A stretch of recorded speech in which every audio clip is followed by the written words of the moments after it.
Welcome to the DVERT Brief. I'm Dr. Meg McBride, Director of the Domestic Violent Extremism Research and Translation Center at CNA.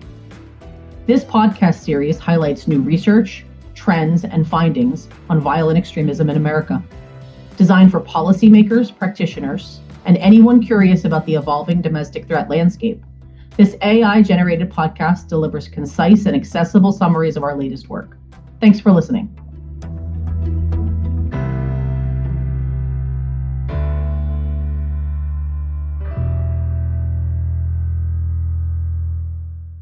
In today's episode, we'll be exploring key insights from our report 764 and the COM, Misconceptions and Guidance. Please note, if you are concerned that someone you know may be involved in the COM or 764, reach out to a trusted community organization or leader for help. In the case of an imminent threat of harm, call 911.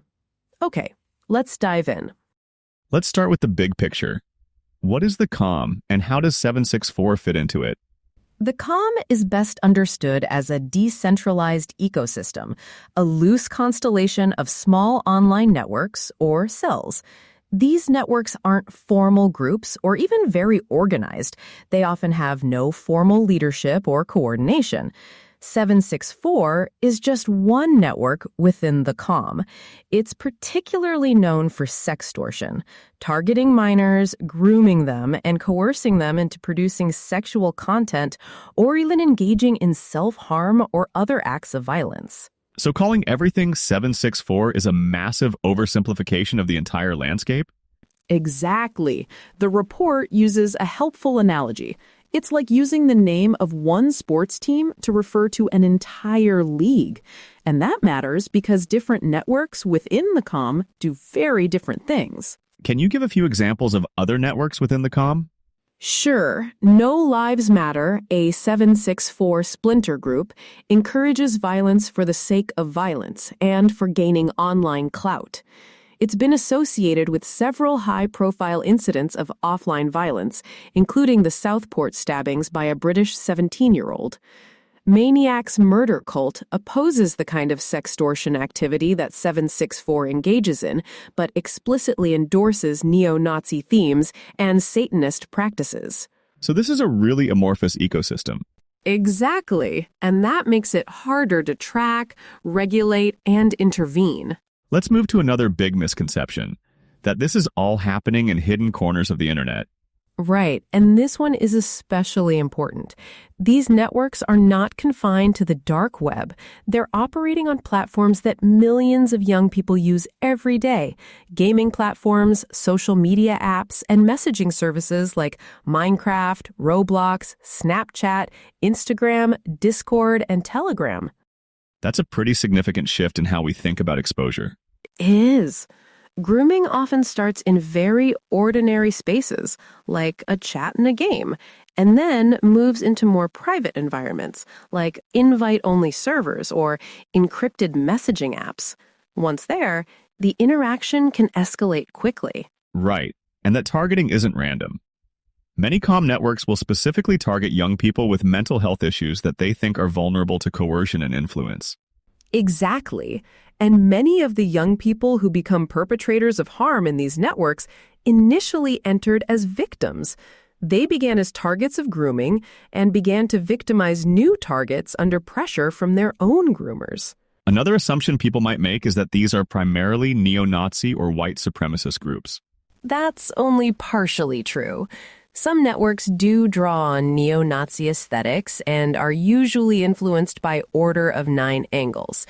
O9A adherents preach a type of nihilistic and fascist Satanism, pushing ritualistic violence against people and animals.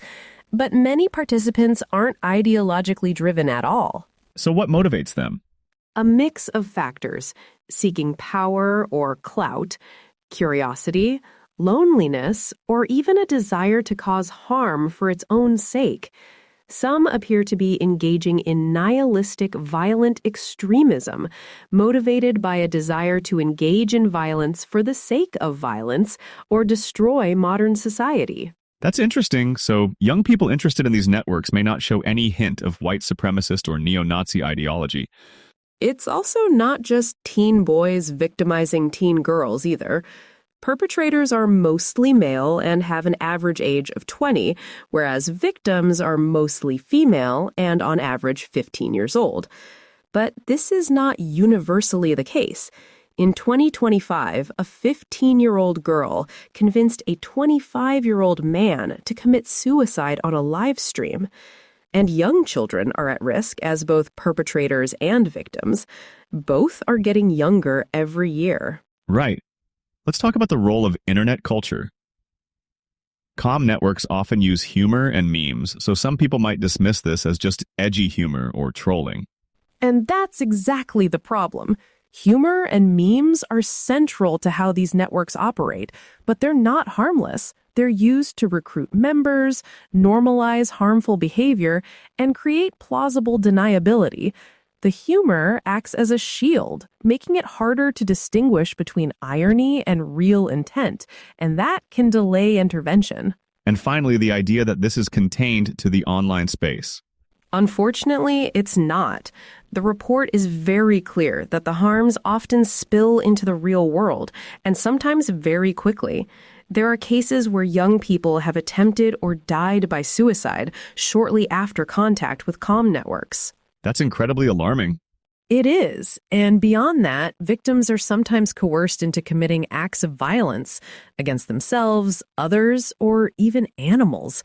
So the online-offline divide really doesn't hold here. So given all of this, what should caregivers and practitioners actually be looking for? The report outlines a range of warning signs.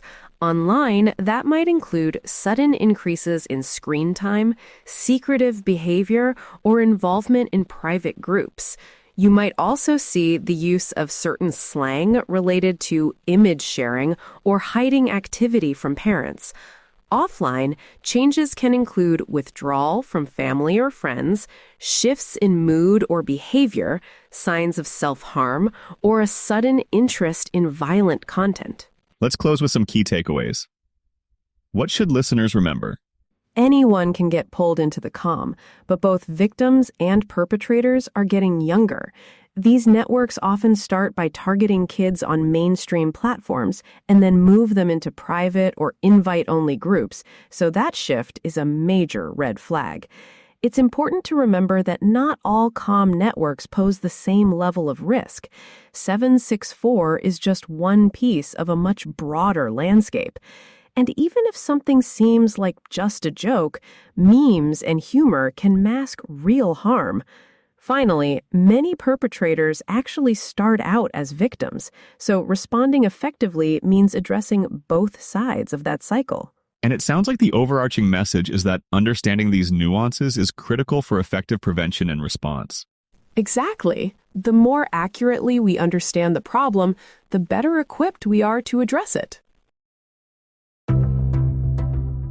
This podcast was produced with the assistance of artificial intelligence tools, but the content was based on research done by the DVERT Center, which is housed within CNA, a nonprofit research and analysis organization dedicated to advancing the safety and security of the nation. Production of the DVERT Brief is supported by the National Institute of Justice under Award Number 15 PNIJ 24GK00750 DOMR. The opinions, findings, and conclusions or recommendations expressed in this podcast are those of the authors and do not necessarily reflect those of the Department of Justice.